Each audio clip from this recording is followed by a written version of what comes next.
Assalamualaikum warahmatullahi wabarakatuh. Perkenalkan, nama saya Nurul Istiqomah, stambuk A24120007 dari kelas A kelompok 1. Adapun asisten lab pada percobaan 2 termodinamika yaitu Kak Iis Rahmawati, stambuk A24119025. Di sini saya akan menjelaskan sedikit mengenai titik beku parafin.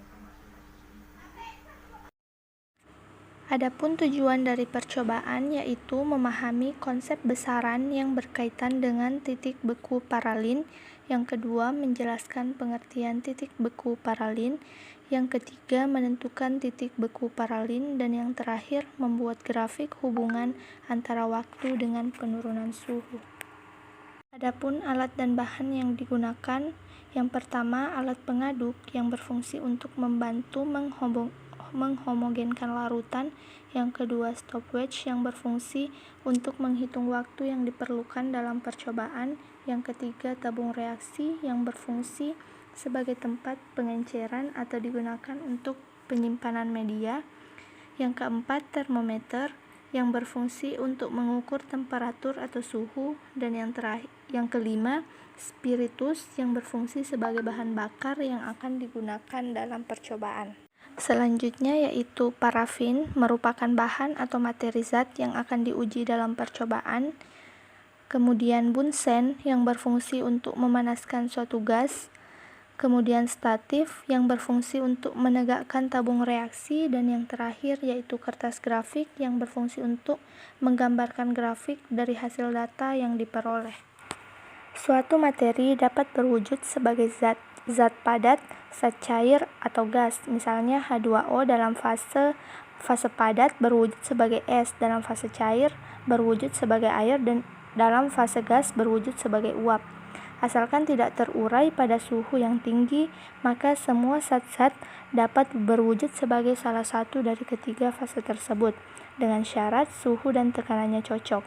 Jika terjadi pergantian dari fase yang satu ke fase yang lain, maka terjadi penyerapan atau pembebasan panas, dan biasanya juga terjadi perubahan dari satu wujud ke wujud yang lain yang terjadi pada sesuatu yang tertentu. Proses pembekuan itu terjadi ketika suatu zat telah mencapai titik beku. Titik beku akan tercapai apabila temperatur saat tekanan uap zat padat sama dengan tekanan uap zat cair. Titik beku adalah suhu di mana pelarut cair dan pelarut padat berada pada kesetimbangan, sehingga tekanan uap keduanya sama.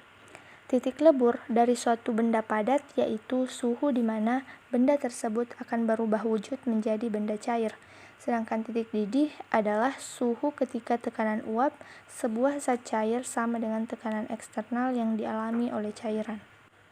Panas peleburan atau kalor lebur atau entalpi peleburan adalah perubahan entalpi yang dihasilkan dari penyediaan energi, biasanya bahang kepada kuantitas tertentu suatu zat untuk mengubah keadaannya dari padat menjadi cair pada tekanan yang konstan.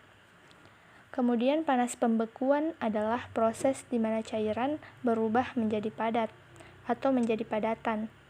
Kemudian panas peralihan adalah panas yang diklasifikasikan menjadi konduktivitas termal, konveksi termal, dan radiasi termal.